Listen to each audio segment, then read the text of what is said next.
Hello, everybody. Welcome to your EFL Championship hot takes for round 30. We're in the promotion race. We have a literal massive win for Leeds United. They scored 7. And a metaphorical massive win for Sheffield United. They bounced back. Burnley drew 0-0 again, which means the top four starting to stretch a little bit ahead of Sunderland playing tomorrow night. We've still got the wacky races going on in the playoffs. So my eyes are on the teams on winning streaks outside the top six, and down at the bottom, Plymouth provide a little bit of upward pressure from position 24. Get in the comments, particularly if you were live in person, in the flesh, present at an EFL Championship game yesterday. Well, Leeds snuck in, didn't they? 7-0. I mean, that is an impactful result at any point in any season. But I think for Leeds, it says a lot now, where we've kind of judged them as they'd won by 3-4 times this season, but they've not been blowing the opposition away. They've not kind of had that striker there scoring tons and tons of goals. But we've said they've been purring for a long while. We've said they've had a brilliant home record for a long while. We've kind of said that they're peaking now with the central midfield players back and everybody sort of fit as we go to the last few months of the season. And I think maybe this is a culmination of all of those things coming together at exactly the right time to send out a pretty ominous statement to everybody else. It really, really clicked. As I say, they've won by 3 just 4 times this season, which is great. You love that. But sometimes teams up at the top, they're blowing teams away a lot. Maybe this could be a sign of things to come. They did win by 4 in December. Now they've won by 7 and they're starting to build up the rap sheet. 12 unbeaten in the EFL. 4 straight clean sheets. And at Elland Road, this is absurd now, 13 wins, 41 points. So they are really, really, we were actually speaking about their away form being a problem for a lot of these videos, but now that's kind of getting tidied up a little bit on the road.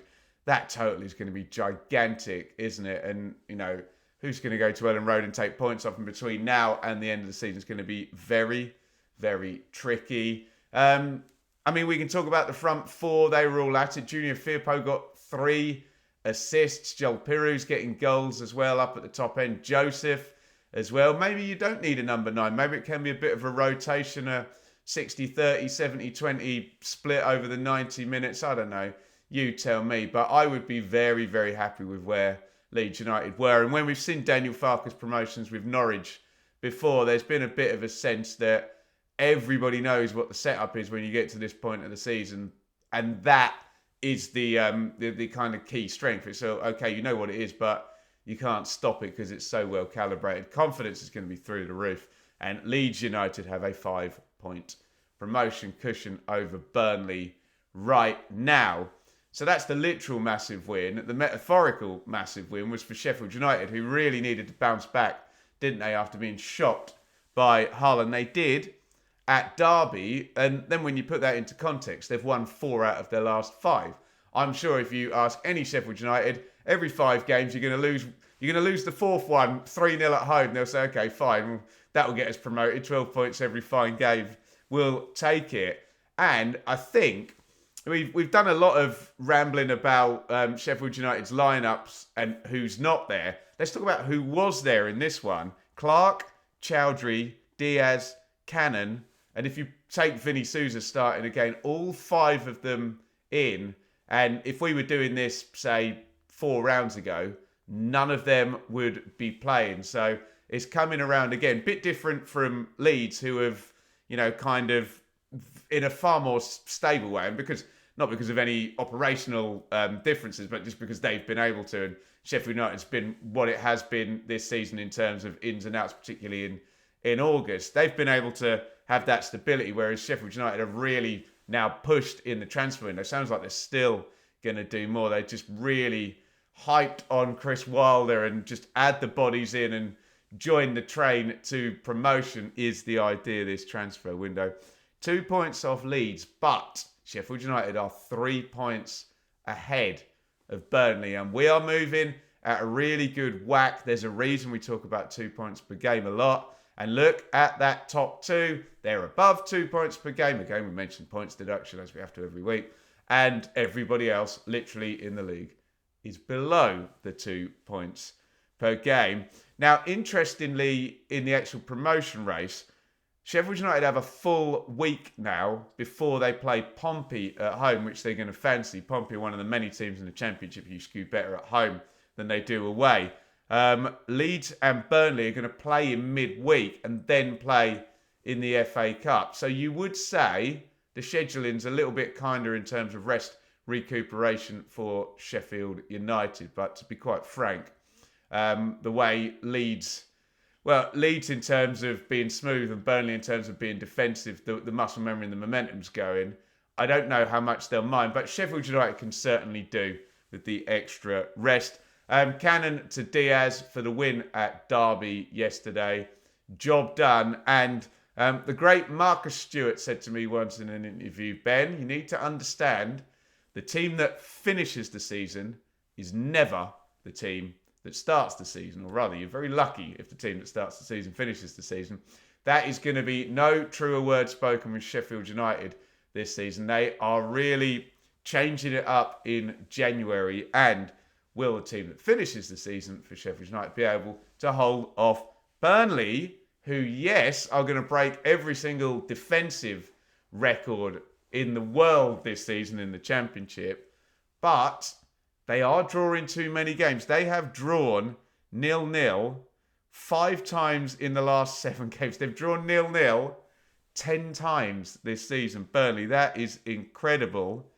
I mean, that's the bad stuff. Let's do the good stuff, because they've got 8 clean sheets in a row, which is absolutely phenomenal. So we've got to weigh this out now, because I'm sure the Burnley fans will take a bit of looseness and a 2-1 win here and there rather than these constant 0-0 draws. Absolutely crazy.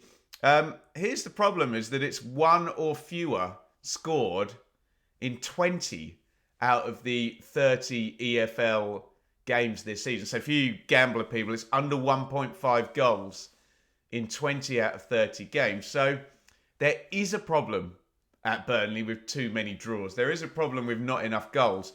I know not enough goals is not a problem if you've got the greatest defensive record ever, and Trafford outstanding again, double save yesterday. It was 0-0 down at Pompey, by the way, for that 10th 0-0 draw of the season. But if your rivals are putting on 2 points per game and you're drawing lots of games, then I'm afraid having the best defensive record known to man won't get you in the top 2 alone. It will probably win you the playoffs, because you know my thoughts on tournament football. Defences are king in tournament football. So fair enough, if you do finish third with the best defensive record in the known universe, you will be hot favourites to win in the playoffs. But yeah, it isn't an issue for now. Get in the comments, Burnley fans. And I mean, on the back of that Burnley Leeds game where everyone was complaining that it was a bit drab, look what's happened since. Leeds have gone and won 7-0 and blown away a bit of frustration. Burnley have drawn 0-0 all over again. So immediately that 0-0 at Turf Moor kind of looks better for Leeds than it does for Burnley, just because of the context straight after of, right, what are these teams? Well, that's what's happening, and this is where we are in the top 4 now. Talk to me, Burnley fans. How proud of you, as opposed to a little bit frustrated with this defensive kind of outlook, putting the clean sheets against the 0-0 draws. You tell me. I'm sure Sheffield United and Leeds fans will be happy for another 3 or 4 0-0 draws to go on in the final. Well, if they're drawing a third of their games 0-0 and there's 16 games to go, you're actually going to get another 5 on average. But surely, I've said this about Burnley for the longest time, surely it's going to get loose for a couple of games. They're going to draw 3-3. The floodgates will just open in one game. They can't go the whole season like this. Can they? Now, Sunderland haven't played yet. So all of my comments, they go to Middlesbrough on Monday. We'll try and do that as a watch-along on the channel. All of my comments about the stretching of the top 4 can be stopped by Sunderland tomorrow if they can go to Middlesbrough and get a win. All I'm saying is there were 4 points between first and fourth in round 26. And at the end of round 30, if Sunderland were to not, well, if they were to lose, let's just put the doomsday scenario out there for Sunderland. If they were to lose, it would then be 8 points. So you literally have doubled the span between first and fourth over 4 rounds. Easily done. But remember, when you're travelling at great speed, the slightest little deviation makes a lot of difference. So we'll be across Middlesbrough and Sunderland tomorrow. Sunderland need the win. I've said about Sunderland for the longest time, just get to Easter, just keep in touch, and you are still in the automatic and indeed title race, unless we do get a Leeds zoom off into the distance. Get in the comments. Now, are Leeds and Sheffield United about to move into the distance, into pole position? Or will we get that fight back even tomorrow night already from Sunderland? Let's get into the playoff race where, again, we did have a defeat for West Brom in those positions. We finally had a win for Blackburn, and all of those teams there, Norwich, Coventry, Millwall, have got winning streaks going, decent ones, or ones that could build in to really, really decent. I mean, there's no such thing as a bad winning streak. Any back-to-back wins will work for you. But in the wacky races of the playoffs, it could be a decisive one right here, right now, to lock up. Kind of 5th place feels open. Blackburn are in there at the moment. They beat Preston on Friday night to go 5th. But Blackburn have won 2 out of 10 in the EFL. So they have set a cracking pace at times this season, Blackburn. But right now, it's really not. And here's your maths, right? Blackburn are projecting 69 points. Now, over the last 10 years, our average for 5th place is 76 points. So Blackburn are projecting 69.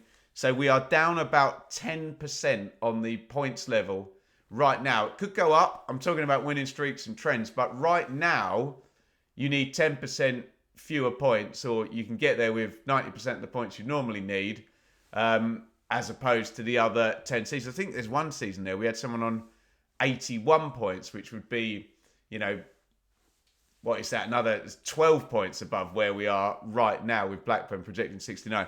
Ultimately, 6th place might not be, but 5th I think will definitely be low, mid 70s. But right now, as I've said for a few weeks, the door is right open. Blackburn occupying the spot there.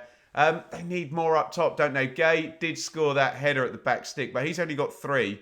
Vyman has got 5, Dolan 2, and Hedges 1. That is the front 4 from the other night. You think they just need a little bit more. You know, John Eustace, with his team structure and the setup there at Blackburn, will have it right at the defensive end. But as we just mentioned with Burnley, which is obviously the most extreme example of this you'll ever see at the moment, you do need that balance, don't you, of good defensive work and, you know, strikers and forward players scoring the goals up at the top end. So well done, Blackburn. They need to now not win 2 of the next 10. It needs to win 5 or 6 of the next 10. And 5th place is open, isn't it? 5th place is Blackburn's. They've got it at the moment. But yeah, it needs a little bit of a step up because of the likes of these 3 teams.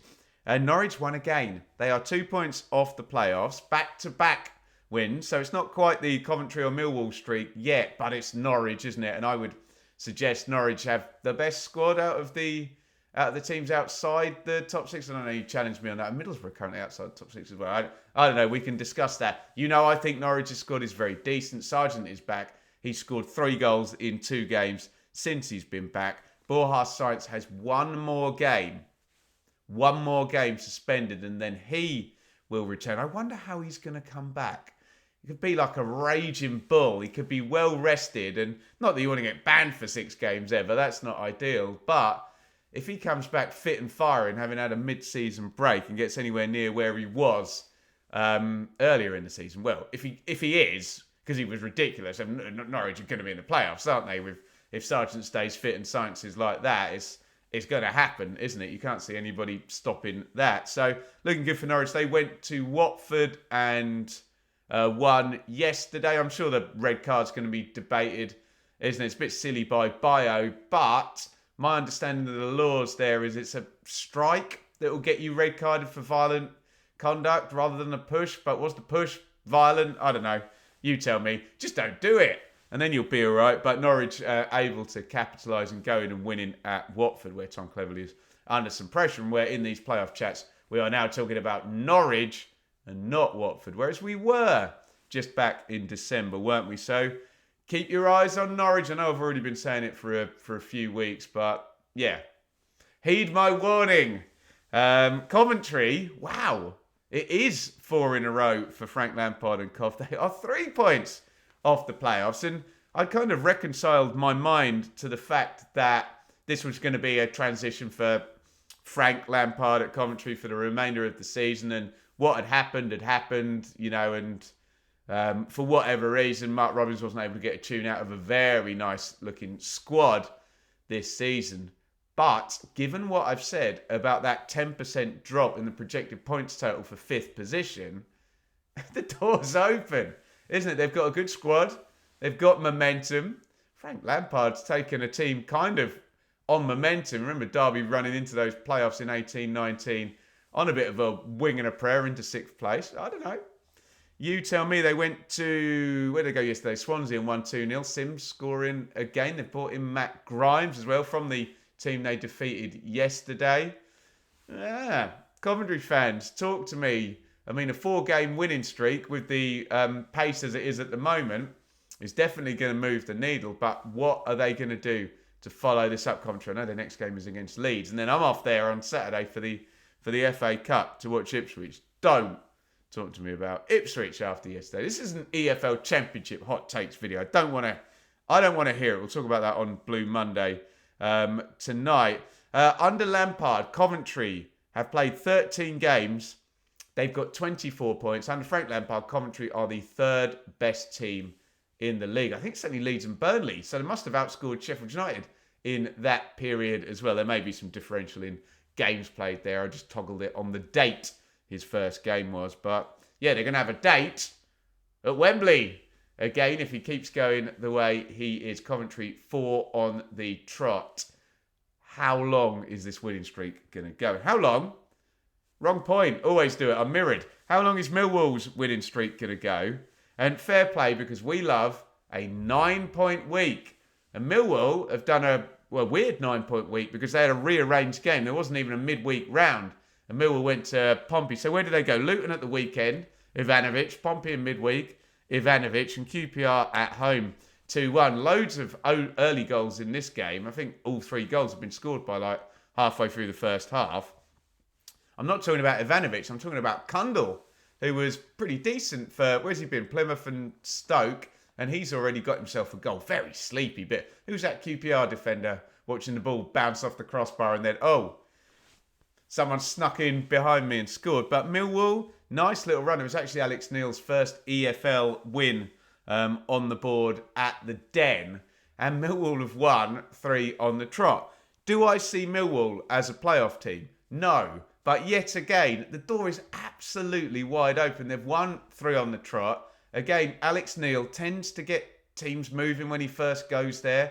He tends to, he's kind of, I don't know. I don't want to make out he just tells players to run around, because that's not fair. It's obviously more than that. But that kind of aggression and up and at and pressing attitude that he gets into teams does tend to yield early on. We've seen it at a lot of the clubs that he's been at. And I don't know, I'm going to repeat myself. The door is absolutely wide open for someone that wants to go on a run. It's been a real shame that we've never seen a Millwall team in the playoffs under Neil Harris or under Gary Rowett in the Championship era. They've been so close so many times.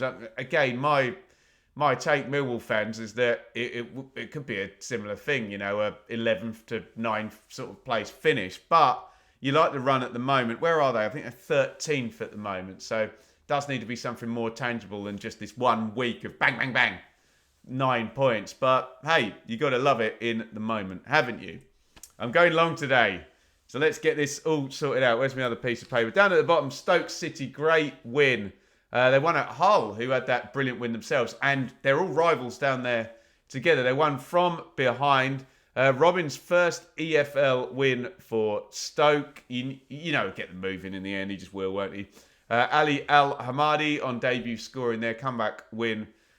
Big head-to-head, and a good response, actually, because Cardiff, Pompey and Hull had all kind of won 2 of the last 4, and Stoke just weren't putting wins on the board were they? And now they've done it against a rival. And given what I'm about to say about Plymouth, where the tide just rises a little bit there, I know you've got kind of Luton and Derby very much trending in the opposite direction. But Stoke, I mean, look, 3 points is 3 points wherever you are in the table. But for Stoke right now, the timing of that is very good. The opponent's very good. The nature of it with the comeback and, a striker coming in and scoring goals, particularly after Tom Cannon's, kind of been redeployed and then sold by Everton to Sheffield United. Stoke fans will be pleased with that. And are we going to get our traditional exciting zoom up the table from Stoke to 16th place? Sorry, I'm mocking gently Stoke fans, but it kind of always ends up that kind of area of the table, doesn't it? Plymouth, finally, great win for Plymouth. They beat West Brom. Kind of back in touch with... I mean, look, they're not in touch with safety, but your first goal, isn't it? Get in touch with 23rd place. Get yourself within, a win of 23rd place. They are still 4 points off safety. That won't do. I always think in any relegation or promotion, you just need to, first things first, for you to be able to have the right to talk about that you're in the conversation, you need to get yourself within one game. And anything can then happen, can't it? On the last day of the season, you can win, someone else can lose, and bosh, the switcheroonie happens. So Plymouth need to do that. But, I mean, look, the first thing is when you're losing like 5-0 and down 5-0 half-time at Burnley, just stop losing. And they drew at Sunderland, and now they've beaten West Brom. And, I mean, look at the opponents there. You've got Sunderland in the title race and West Brom in the playoff race. So they've beaten and taken points, rather, off decent teams high up in the table as well. So, I don't know. Maybe something is in the air. Maybe that's the hot take for today. Maybe Plymouth aren't doomed after all, despite the fact the whole world thinks that they are doomed. Hardy off the bench. That felt very Steven Schumacher, didn't it? 3 goals, 74th minute or after. Hardy gets the double. I've got to say, the penalty was, ball gets blasted at him. I think it hits his body and then hits his arm. But, hey, look. The Plymouth fans will say something about some decision that went against them 7 weeks ago and that they're unlucky and bottom of the league. And the West Brom fans will say it wasn't a penalty and we'll all move on happily ever after. They've got a hard job, the officials. The team's Plymouth squeezing up on. Luton, they drew. So they got something away from home. That ends the 12-game losing streak in all comps. Speaking of losing streaks, Derby... 8 defeats in a row in all competitions. Pressure on Paul Warne. That's the bottom 3. Stoke move a little bit away. Plymouth apply a little bit of upward pressure, as we've said. Those are your hot takes for EFL Championship round 30. Is that top 4 going to squeeze tomorrow? Is it stretching out? I don't know. All depends on what Sunderland do tomorrow. How significant?